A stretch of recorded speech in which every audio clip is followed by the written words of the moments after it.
In the previous session, we have discussed about the general properties of acids and bases. In this session, we will discuss about the chemical properties of acids and bases.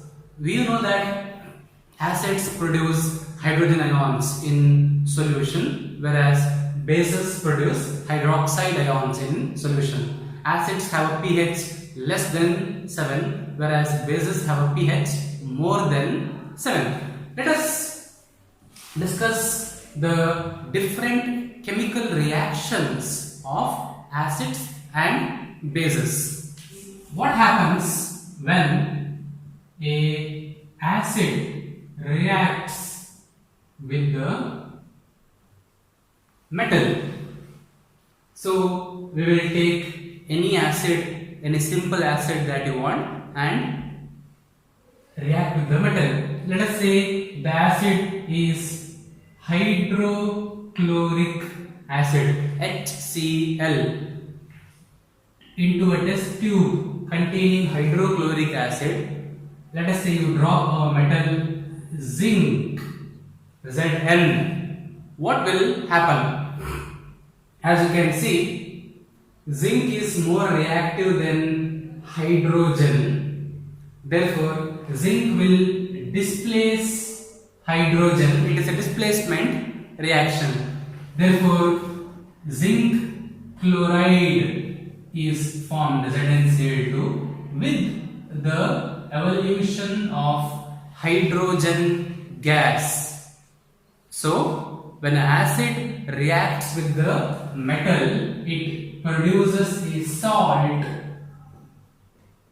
and hydrogen gas is produced. So this is the general reaction of a reaction between acid and metal. Let us take one more example. Let us change the acid. Let us take sulfuric acid, H2SO4, and say make it react with sodium. Sodium, the soft metal, we can cut it and put it into the solution. Sodium is very reactive, so while doing this experiment you have to be extremely careful.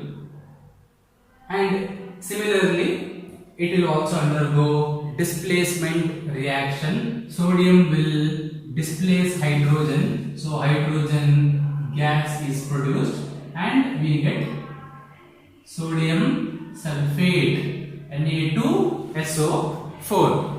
So that is how acids react with metal. They produce a salt and hydrogen gas is produced.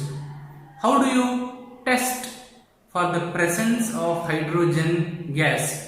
How do you know whether the gas is hydrogen or not? So you can cover the mouth of the test tube with a cork or with your thumb and bring a burning matchstick near the mouth of the test tube. If you hear a pop sound, it means the gas produced is hydrogen. So that is how acids react with metals. The next set of chemical reactions: how do acids react with metal carbonates and metal hydrogen carbonate, also called as bicarbonates?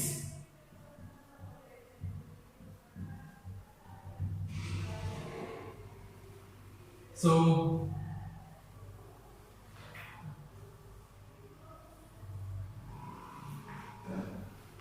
take acid as usual. Let us take hydrochloric acid, and you need a metal carbonate. Say metal is sodium carbonate. Formula is CO3 2 minus, that is a charge on carbonate ion. Therefore, metal carbonate will be sodium carbonate.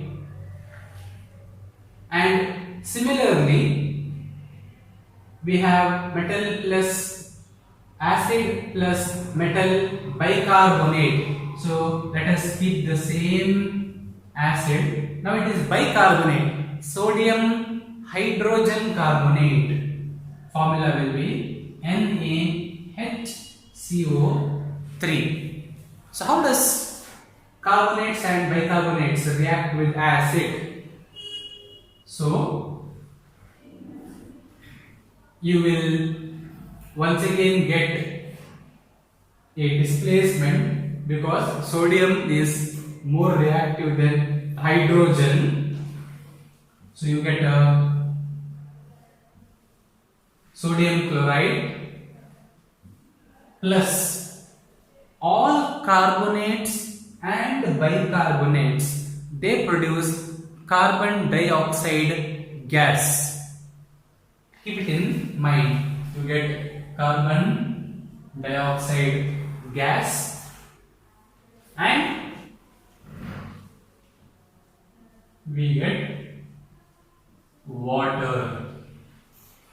So that is the reaction. Similarly, in this case also, reaction between acid and metal bicarbonate, we get once again sodium chloride, carbon dioxide and water. So if you have to write a general equation, acid plus metal carbonate or metal bicarbonate will give you salt plus carbon dioxide gas,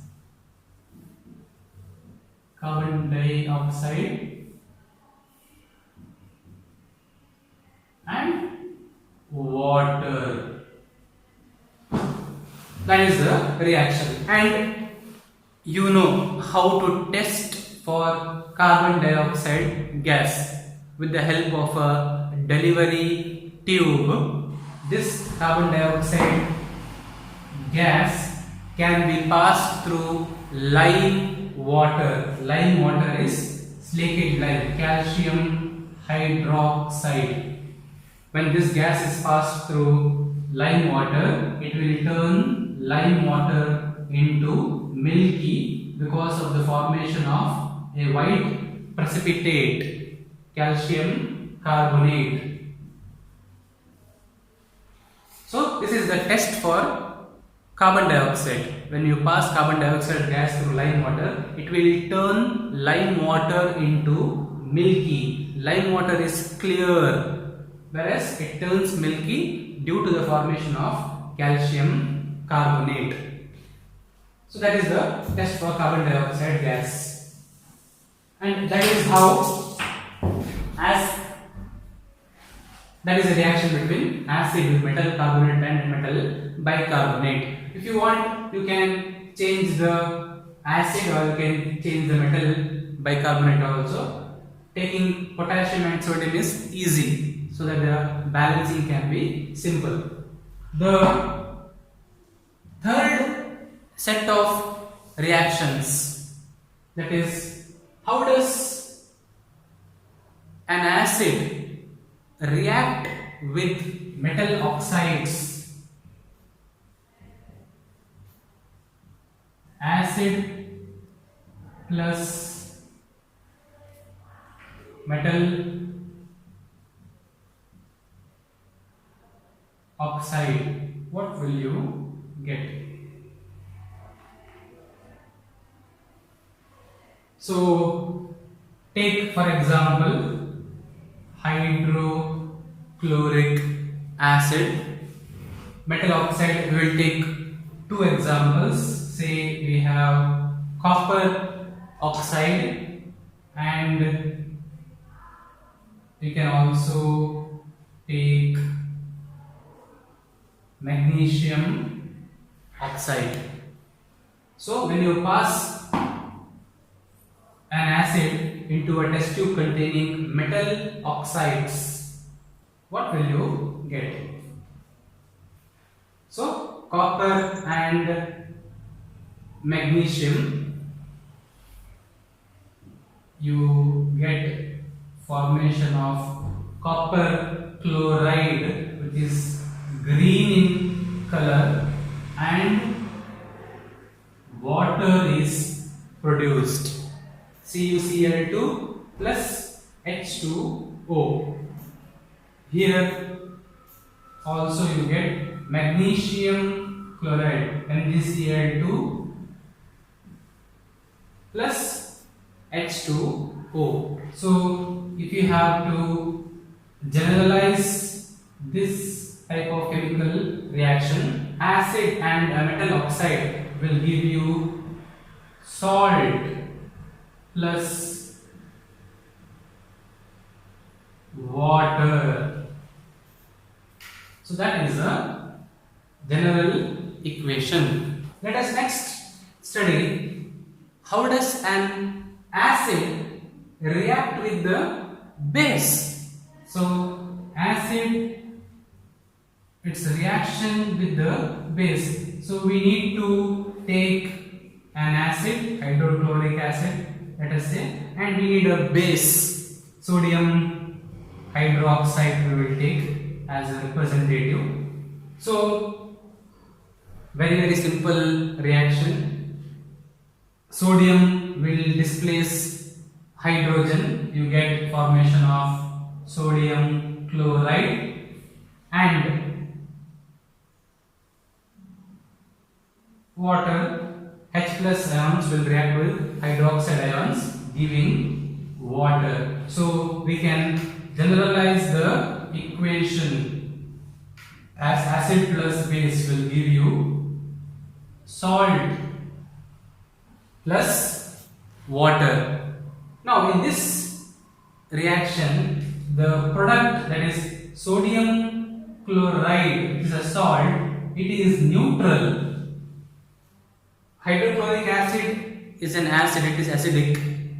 Sodium hydroxide is basic, whereas the products that are formed out of this reaction, out of an acid base reaction, these are neutral.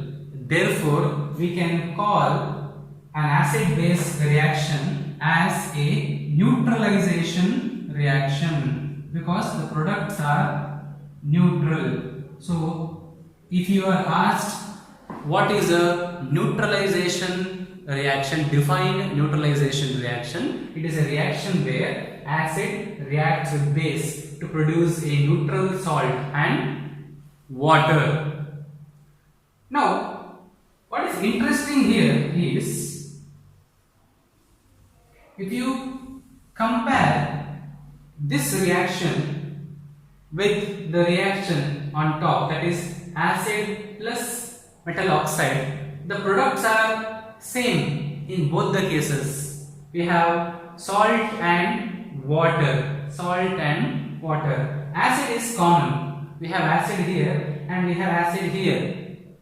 Therefore, when we compare these two equations, what we understand is that metal oxides, they behave like bases, because they produce salt and water, like how base produces salt and water.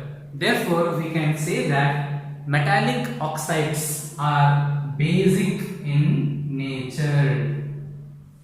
So now it becomes a acid plus base gives rise to salt and water. So the conclusion is metallic oxides are basic in nature. If so, then what about non-metallic oxides? The reaction where we tested carbon dioxide gas, when we passed carbon dioxide gas through lime water, that is calcium hydroxide. If you observe this reaction, this is a non-metallic oxide, because carbon is a non-metal. Carbon, sulfur, nitrogen, phosphorus, these are non-metallic oxides. So this is a non-metallic oxide, and this is a base. Calcium hydroxide is a base. So what do you get? You get calcium carbonate plus water, that is nothing but salt plus water, the generalized equation. So this is once again similar to this. A base plus non-metallic oxide will give you salt plus water. Therefore, we can conclude that non-metallic oxides are acidic in nature, because non-metallic oxides react with the base to give you salt plus water, similar to how an acid reacts with the base to give you salt and water. This is a base, which means this has to be acidic. So we can conclude that non-metallic oxides are acidic, whereas metallic oxides are basic in nature. How does a base react with the metal? A base, say sodium hydroxide plus metal, say sodium, say metal is zinc, Zn. What do you get? So we get sodium zincate, which is a salt, Na2ZnO2 plus hydrogen gas. So both acids and bases will react with metal to produce salt and hydrogen gas.